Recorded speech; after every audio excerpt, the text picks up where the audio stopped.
Serialization of the Wacky Misadventures of Warble McGorkle, Chapter 11 of 70. Warble waxes idiotic about mason jars and Dixie cups. Finally, Warble shrugs and says, I guess a gun and gun rack would look kind of out of place in this little beauty after all. And anyway, Mary?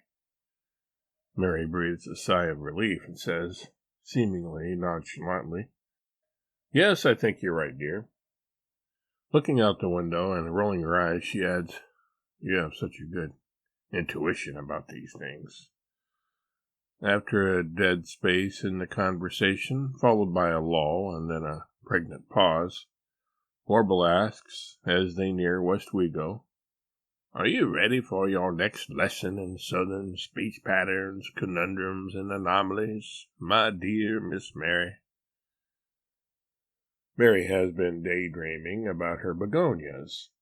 Warble's inquiry jerks her out of her muse like Bullwinkle being yanked off stage with the shepherd's staff that the seemingly kind-hearted and possibly even somewhat effeminate, based on his voice more than anything else, although that shouldn't be held against him, as it is indubitably a hereditary and not a chosen manner of speaking.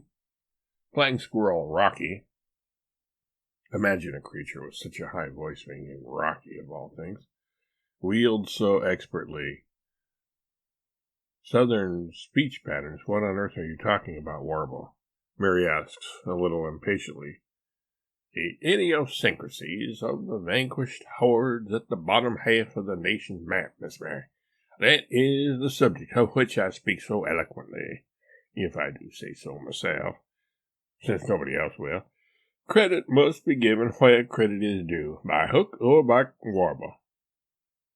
Go on then, Mr. Eloquence, Mary responds flatly.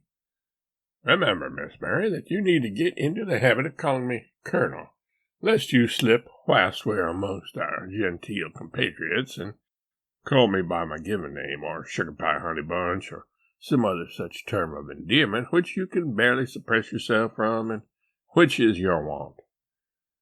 Mary's jaw starts to drop, but she catches it in mid-fall, clamps her mouth shut, and sighs heavily. I want to suppress you, she mumbles under her breath, and then turns her head toward Warble and adds, sarcastically, Colonel. Warble glances over at his wife, a little startled at the vitriol in her voice. All he had heard her say was Colonel. He furrows his brow, shakes his head, and proceeds with his supposedly edifying ramblings. Don't ever say press or push while we're in the South, Mary. Instead, say mash. Any time you would normally say the former, replace it with the latter. For example, if we're in an elevator, you might ask me, Colonel, will you ask that man to mash 13? To which I'll reply, Certainly, Miss Mary. My good old boy, will you please mash 13? To which request he will indubitably, wordlessly respond by pressing the corresponding button. You've got to be kidding me, Warble. Warble scolds, waving his index finger in the air. Remember, Miss Mary, it's Colonel. Colonel Warble, then, Mary responds, glaring. Warble is getting exasperated. He emphasizes every other word of his response with a slap of the dashboard. Colonel Nito, Mary, not Colonel Warble. Fine, have it your way, Colonel Nito. At any rate, this mash stuff seems kind of silly to me. If they say mash for press and push, then instead of watching MASH on TV, they watched Push. And instead of Meet the Press, they watched Meet the Mash. Do they call pushers mashers and mashers pushers? Miss Mary, I'm shocked. Those aren't proper subjects for a Southern belle like you to be discussing. Besides, Southerners are bilingual. They understand Yankee as well as Southern speech.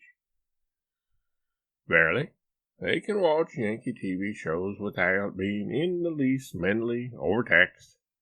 They just prefer not to speak Yankee, at least not to each other. Now, to proceed with my most marvelous explanation. Since the word mash is used as a replacement for press and push, they don't call mashed potatoes mashed potatoes. On the other hand, they don't call them push potatoes either, because that would make it sound as if the grocer had used hard sell tactics on them, which would be considered uncouth in a suave, debonair, and genteel style. Then what do they call them? Mary asks, curious in spite of herself. Smashed potatoes. Now that's silly. Silly? In what way is it silly, Miss Mary? They are smashed, ain't they? Who? The taters, the spuds. I suppose. Honestly, Miss Mary, sometimes I wonder why I bother. Me? So do I. What? Never mind.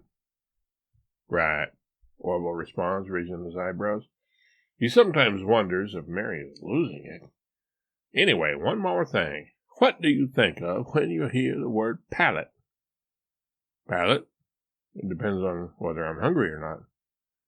Whether you're hungry or not? Why so? If I'm not hungry, the word palette brings to mind a painter's palette, Mary explains. I picture Dali, Picasso, Da Vinci, Van Gogh, Michelangelo, or Detlefsen, holding the palette in their left hand, leaning back from the canvas, examining their work with a critical and quizzical, yet satisfied expression, perhaps while absent-mindedly twirling a mustache in between thumb and forefinger. If I am hungry, on the other hand, Mary concludes, the word palate brings to mind food. That way of thinking, Miss Mary, has got to go, now that we've crossed the Mason-Dixon line and are firmly entrenched in Dixonia.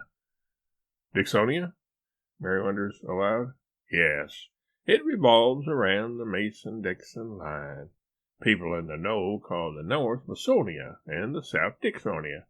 Dixie for short. Masonians drink from mason jars, whereas Dixonians drink from Dixie cups. Is all Mary says in reply to that. And in Dixie, a pallet is a jerry-rigged, slapdash sleeping area. What is it in English? Mary wants to know.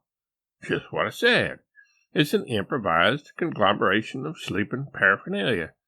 As an example, if Johnny shows up at his Uncle Remus's house, and it gets to be too late for Johnny to walk home alone, Uncle Remus may grab his sleeping bag and throw it on the sofa for Johnny to sleep on.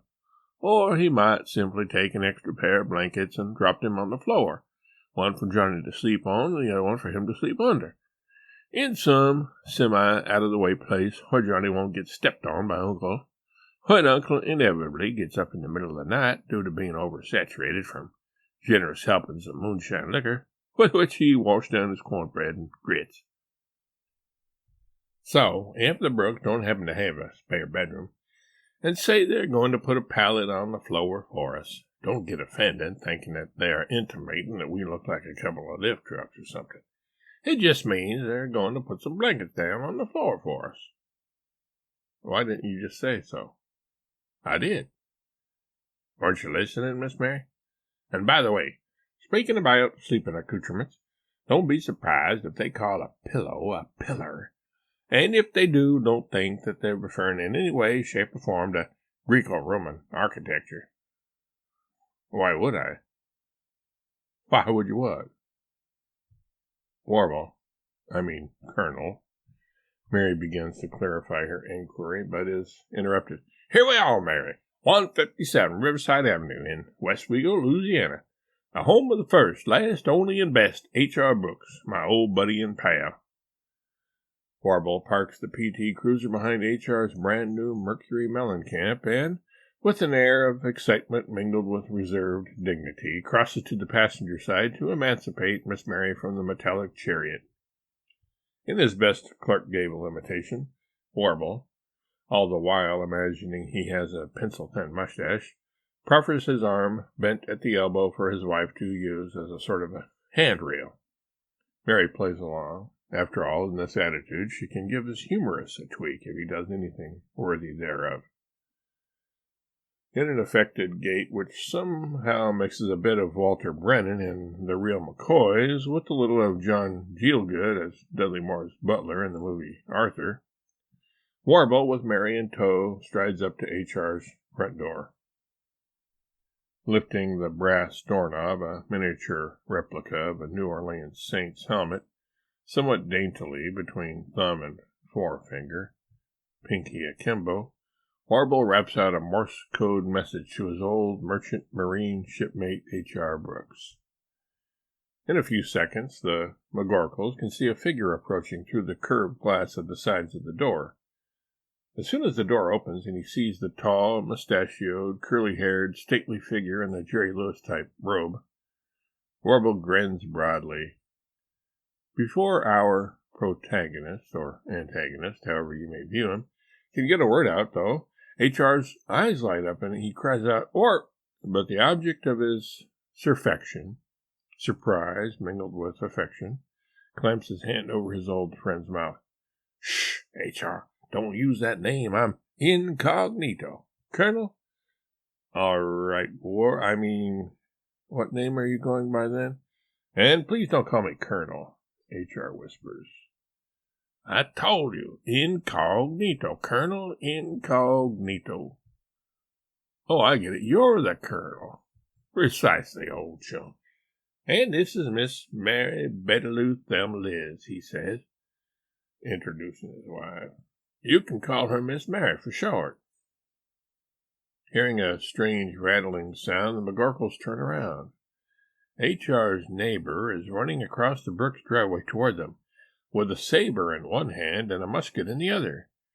He has only run a few yards, but is already out of breath, and his white mustache is looking a little droopy to boot.